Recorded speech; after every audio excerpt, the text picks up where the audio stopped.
Cari fratelli e sorelle, buongiorno.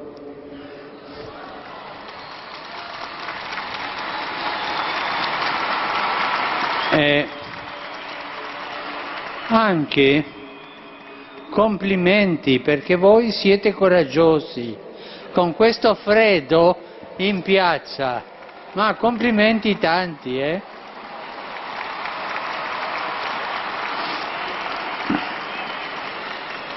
Desidero portare a termine le catechesi sul credo, svolte durante l'anno della fede, che si è concluso domenica scorsa. In questa catechesi e nella prossima vorrei considerare il tema della risurrezione della carne, cogliendone due aspetti così come li presenta il Catechismo della Chiesa Cattolica, cioè il nostro morire e il nostro risorgere in Gesù Cristo. Oggi mi soffermo sul primo aspetto, morire in Cristo. Fra noi comunemente c'è un modo sbagliato di guardare la morte. La morte ci riguarda tutti, ci interroga in modo profondo, specialmente quando ci tocca da vicino o quando colpisce i piccoli, gli indefessi, in una maniera che ci risulta scandalosa. A me sempre ha colpito la domanda: perché soffrono i bambini? Perché muoiono i bambini? Se viene intesa come la fine di tutto, la morte spaventa, atterrisce, si trasforma in minaccia che infrange ogni sogno, ogni prospettiva, che spezza ogni relazione e interrompe ogni cammino. Questo capita quando consideriamo la nostra vita come un tempo richiuso tra due poli, la nascita e la morte, quando non crediamo in un orizzonte che va oltre quello della vita presente, quando si vive come se Dio non esistesse. Questa concezione della morte è tipica del pensiero ateo, che interpreta l'esistenza come un trovarsi casualmente nel mondo e un camminare verso il nulla.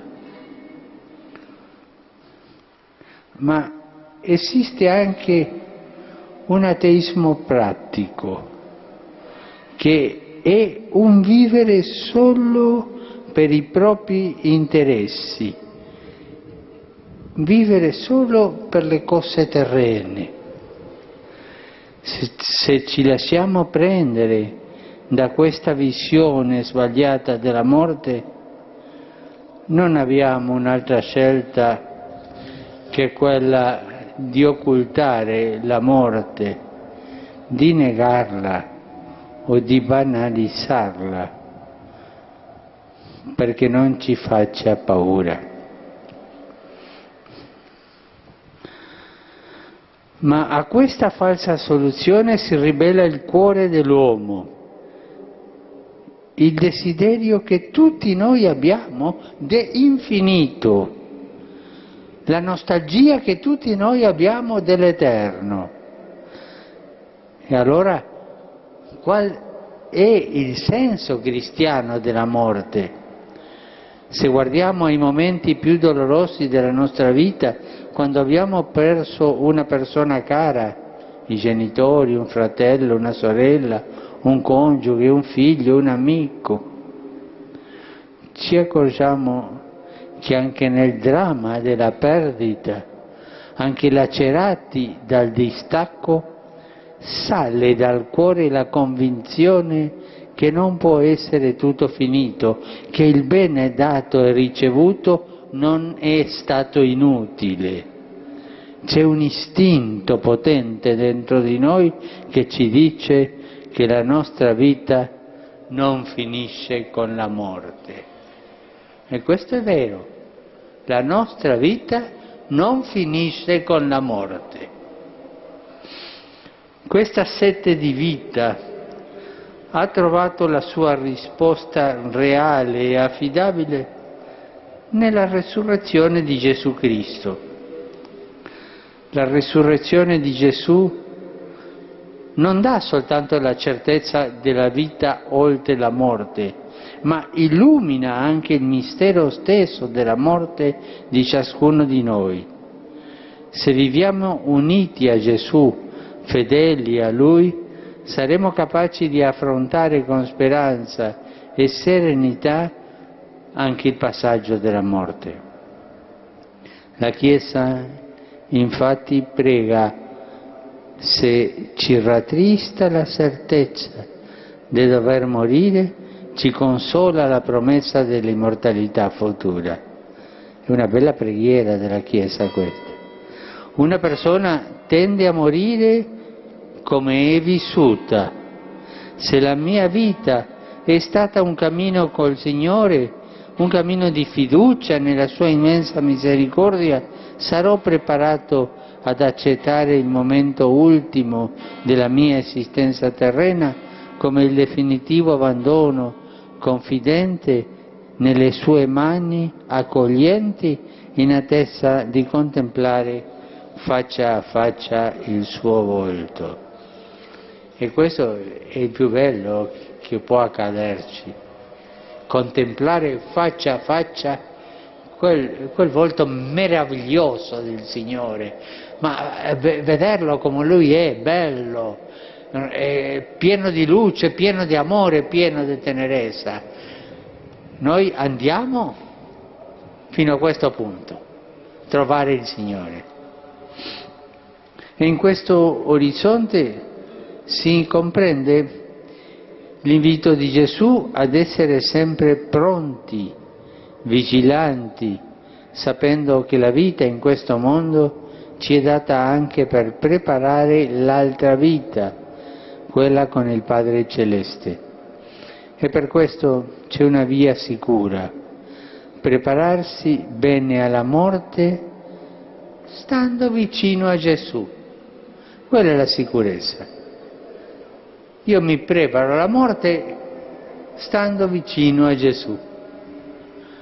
E come si sta vicino a Gesù?